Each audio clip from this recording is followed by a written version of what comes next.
Hey guys, welcome back to my channel. I'm Farah, and today I thought I would film a book haul. So during the few months that I took off from BookTube, since my last book haul on the channel, which was I think way back in November, I have managed to get my hands on a few books from a few different shopping trips that I've had within, oh my gosh, it's been like, well, almost 6 months. Yeah, so this is quite a big haul, but for this particular video, for the book haul video in general, I decided to split it up into 4 different hauls because originally I filmed this as one video and it just got to be way too long. By the end, I was just whipping through books just to get it done and over with. So this is going to be book haul part 1. And this haul represents a trip that I took sometime over the winter to this really wonderful secondhand bookstore that I have. It's quite a bit far away from me, but my daughter happened to have a cheerleading competition in the village that the bookstore's in, so I made it just an outing for myself to check this bookstore out. So I did manage to pick up a couple different things, and I'm going to share them with you. Yeah. So today it's rainy, it's chilly, it's just been raining all day. It's a Saturday, just kind of one of those, all right, real life. I just got interrupted by my daughter, so I don't know where I left off. But anyway, this is a book haul that I got from this wonderful secondhand bookshop. I'll insert some footage if I still have it on my phone of me just perusing through the aisles. I could have spent all day in here. It's such a wonderful store. It's like just aisle after aisle and room after room of books. It's wonderful. But yeah, these books, except for 2, were from this haul, and the other 2 I just got randomly off of eBay. So here we go. It's mostly classics, but I'm going to start with the first one. So this first book is one that I got off of eBay, and it's called The Girl in White Gloves by Kerry Maher, or Maher? Maher? I'm not sure how you pronounce her name. But this is a story about Grace Kelly. It's a historical fiction / biography of Grace Kelly. So it's her life, and it was well researched, but it's told in a novel type of story. So I think the author took some creative liberties and added some narrative in there to, tell a story about Grace Kelly that we may not really have gotten from actual history, but it's kind of a little bit speculative, I think. But I was interested in this because Grace Kelly is just one of those beautiful Hollywood icons from the 50s that I've always been really intrigued by. And I think sometimes we romanticize these actresses and we just focus so much on their beauty and their elegance that we forget, or at least I forget sometimes, that they were real people that had real struggles and real difficulties in life. And she, of course, has such a Cinderella story, being born in Philadelphia and rising to fame within Hollywood in the 50s in the golden age, and and then going on to marry a prince and being the Princess of Monaco. So her stories have always been very intriguing, and I'm just really interested in getting into this book and learning more about her and what she experienced, and how I'm sure it was not all diamonds and glitter and glam, and I'm sure she had some real struggles just dealing with all the fame, trying to keep up a perfect and elegant presence for, everybody that loved her. But I'm sure there were some things within being a royal person that she had to deal with. So yeah, this book just looked really interesting. I just got it for a couple dollars off of eBay. So that's The Girl in White Gloves. That's the first one. Then this one starts the actual bookstore haul. So this one, I've been looking for something on Rilke for a long time. I've just been searching my thrift stores and stuff, and I've never come across him in the wild, but it is a poet that I've been really interested in trying. So I'm not someone that really studied poetry or is really into poetry. I don't really read it for fun. But I have, from what I've learned about this particular guy, he just sounds like a poet that I would really enjoy. I think he's known more for, or first of all, he's a German poet, a lyrical poet from, when was he? Let me just see my notes here. He was, he was born in the 19th century, but this focuses on 10 different letters he wrote to an inspiring poet that really talks about, you know, finding patience within your art, looking for the beauty. Very inspirational kind of advice and guidance to this young poet. And I have read that this is a good place to start with him because it kind of, you see some of his personality and why he wrote the way he did and what his motivations were. And I know he's one that focuses a lot on the inner journey, your soul, divinity, that kind of thing. So I just know I'm going to like him, and I thought it would be cool to read these letters before I, you know, start reading any of his actual poetry. So we have this one, and it's just a really thin little book of these 10 different letters he wrote, as well as some more information and an introduction and things like that. Yeah, and it's translated by M.D. Herder Norton, if anyone was curious. Yeah. All right, so next on the list we have Cousin Bette by Honore de Balzac. I probably did not say his name right. Honore de Balzac. Yeah. He is a very prolific French author who I'm kind of embarrassed to say I had never heard of before Booktube. And I first heard of him, I think it was a live show between Shawn D. Standfast and Mark from Book Time with Elvis. They were talking about this author, and I forget which book in particular they were discussing, but I had never heard of this author. And so I happened to come across this book in the used bookstore, and it reminded me of that. So I picked it up. And yeah, let me just read my notes about what this is about again. Yeah, so this was published in 1847. And I guess when doing some research, what's interesting about him is that he was one of the pioneers in writing literary realism. So he kind of paved the way to begin writing characters that had a lot more psychological depth to them and realistic character qualities. And so this particular book is about, let's see, it takes place in 19th century French society, and it follows Lisbeth Fisher, otherwise known as Cousin Bette. And she is a woman that sets out to ruin her family. So there's some scandal in here. She orchestrates these plots to take revenge on them. I'm not sure exactly why. But yeah, she's unmarried, she's poor, she's angry. So yeah, so that sounds pretty good. That sounds interesting. So we'll see. Hopefully I enjoy this book as well. Yeah, let me just see. I'm just curious when this was published. Oh, and this one was translated by Marianne Anton Crawford. So yeah, it was translated from its original French. And this translation was originally published in 1965. So yeah, so we'll see how that goes. All right, next I found this copy of Lorna Dune by R.D. Blackmore. And again, I've never read anything by this author. No, I don't think I have read anything by him actually, now that I think of it. But I have heard of Lorna Dune. I've heard people say that they really enjoyed it, so I decided to give this one a try as well. This is a beautiful cover. I really like the artwork on the cover, and it's a nice, just floppy paperback, super soft pages. Yeah, so I couldn't really resist it. So R.D. Blackmore was a British author. I think he was born sometime in the mid-1800s or so. And this novel takes place in the 17th century. And we're following a farmer who falls in love with this woman named Lorna Dune. So it's a little bit of a romance love story with some adventure in there. I think Lorna Dune, if I remember the character, she was raised by some vicious, angry, mean people. She comes from like a bad family, but she herself is, you know, sweet, and I'm not sure how she's portrayed in the book itself, but yeah, it sounded fun. Yeah, this one sounded really fun, so I decided to grab this one as well, and this is the Wordsworth Classics edition. Yeah, Wordsworth, not Wordsworth. Yeah, so that's Lorna Dune. Looking forward to getting to that one as well. So you can see we have a strong female character theme going on so far.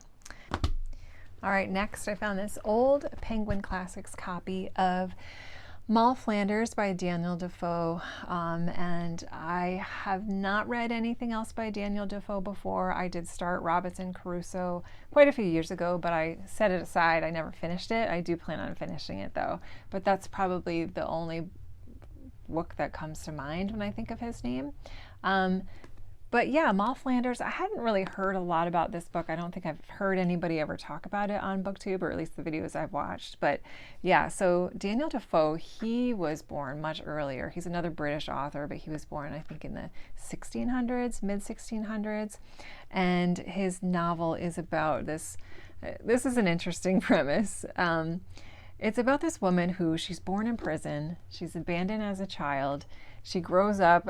She leads a life of theft and prostitution, and she's kind of a bad egg going through life a bit, and she ends up back in prison. So it's scandalous, has some adventure to it, and it was written a long time ago. In the 17th century, or maybe it was published in 1722. Yeah, it was published in early 18th century. So again, another book that focuses on a female protagonist written by a male author, which I find that interesting. Yeah, so I'm looking forward to all three of those classics for sure. Yeah. Let me know if anybody has read any of these, by the way. I would love to know. So next, this was probably the best thing I found for the price, but I did find this wonderful, beautiful copy. It's an Everyman's Library red spine copy of Roald Dahl's collected short stories. And Roald Dahl's another one that I really haven't read a ton of. I mean, I've read a few of his children's stories, which he's more known for. So I've read Matilda, James and the Giant Peach, those two definitely. I've probably read more. I just can't remember that far back, but it's a long time ago. But yeah, so I saw this thick, chunky book of his collected short stories, and I didn't realize that he had written so many adult short stories. I think he also fought in World War II. He might have been a pilot or something, but he's a more modern writer. I mean, I think he lived until the 1990s or so. So, this is more modern works of literature. But I did read one short story, recommendation of one of my wonderful friends suggested it, and I enjoyed it. It was really good. So this is just one that I'm sure I'll dip in and out of. Just really happy to have found such a beautiful copy. I love these Everyman red spines. I think they're one of my favorite of the hardback classics to collect. So yeah, just really nice to find this at the store, and it's like brand new. It still has this plastic cover, which you can easily take off, but it's a nice protective cover. It almost feels like it was in a library, maybe. I don't know. So yeah, there's that one. All right, so moving on. The next one, this is the last of the classics, is I found this copy of Adventures of Huckleberry Finn by Mark Twain, and this is a Norton Critical Edition version. So I wasn't hugely drawn to the cover or anything, and the book itself is kind of hard to hold open, so it's not really a pleasant reading experience, but I decided to grab this because this is the annotated text and it has backgrounds and sources and essays and criticism. And I thought it would be interesting to read. I haven't actually read Huck Finn yet. I think as a kid, I might have read Tom Sawyer if I'm remembering, and I might actually have read Huckleberry Finn. It's just been so long, I don't remember if I did or not. But it's on my list of the greatest books of all time, so I know eventually I'll get back to it as a first time read or reread. I don't know. I'll never know. But this edition itself was published in the 60s. So I was really curious to see what the essays on criticism would be. Because I know this book in general can be quite controversial. I know it's been banned in a few places here in the US. And I know that there's, just some language in here that's not pleasing to read. So yeah, I just thought it would be an interesting companion to flip through after I read the actual story itself. So yeah, got this as well. Let's see. And then this is just a random one that I found that I thought would be interesting. This is a nonfiction memoir. It's called When Breath Becomes Air by Kalanithi. It's pretty short, but this one tells the story of this 36-year-old neurosurgeon resident. So he's in his final year of residency at Stanford University, and then he develops stage 4 metastatic lung cancer. So it tells the story of his experience of going through med school, being a doctor, having, many discussions with patients, saving people's lives, performing, very intricate neurosurgery on people, to all of a sudden the table is flipping and he's now the patient. And his type of cancer is not curable. It's non-operable. So he knows that his life is very limited. He has limited time left. So he used that time to write about his experience, write this memoir. And he just, it's a reflection on life and death and how to find meaning in your life and what constitutes a good life and how you can find meaning in the small things and stuff. And I just think it's going to be a very poignant and sad but inspirational memoir. And so I do sometimes shy away from these type of memoirs because I work in healthcare. So on a daily basis, 40 hours a week, I am reading about people that are struggling, people with cancer, people that die, people that go into hospice, end of life. And so it's kind of in my face all the time. So in general, I tend not to read about it as well in my free time because I already, am kind of like in that headspace a lot. But for some reason, this book just, I don't know, it grabbed me and I felt like I really wanted to read it. So yeah, my own father, unfortunately, he did pass away from a disease of the lung. He had emphysema and advanced COPD, and he was a smoker. So I think he could have had lung cancer. I don't know, but so the whole diagnosis is really interesting, and it pulls at the heartstrings. So yeah, I'll save this for a day that I feel like I need to cry or get some emotion out. But yeah, it was really interesting to me, so that's why I grabbed that.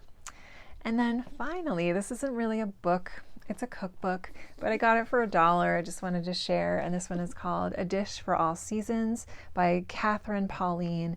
And it has 125 different recipes for different variations of the same meal that you can do throughout the 4 seasons. So I'm such a sucker for 4 seasons. I love the change of the seasons. I've grown up in an area where we have a very distinct seasonal change throughout the year. It's a very prominent cycle. And I really love trying to eat produce or vegetables that have to do with the particular season where it's in season, I guess you could say. So yeah, this book was really, it grabbed my attention. It has different categories. It'll do vegetables, sandwiches, burgers, veggie burgers, things like that. Let me just find, yeah, so here's an example. So for quesadillas, it has 4 different ways you can make them based on the ingredients that are in season at the time. So for example, for summer, you could do something with fresh corn, refried beans, lime, cumin, coriander, avocado, pico de gallo, because tomatoes are in season. For the fall, you could make a version of quesadilla with broccolini. Let's see, the same ingredients plus like pesto, acorn squash, that kind of thing. For winter, you could do a little kale, some cumin, shrimp, pineapple salsa. I don't know how the pineapple is related to winter, but whatever. And then for spring, you could do fava beans, salsa roja. So it just has different ideas to adapt like these simple recipes into a more seasonal. Here's focaccia. Focaccia? Is that how you say it? Focaccia? I don't know. So there we have it. Yeah.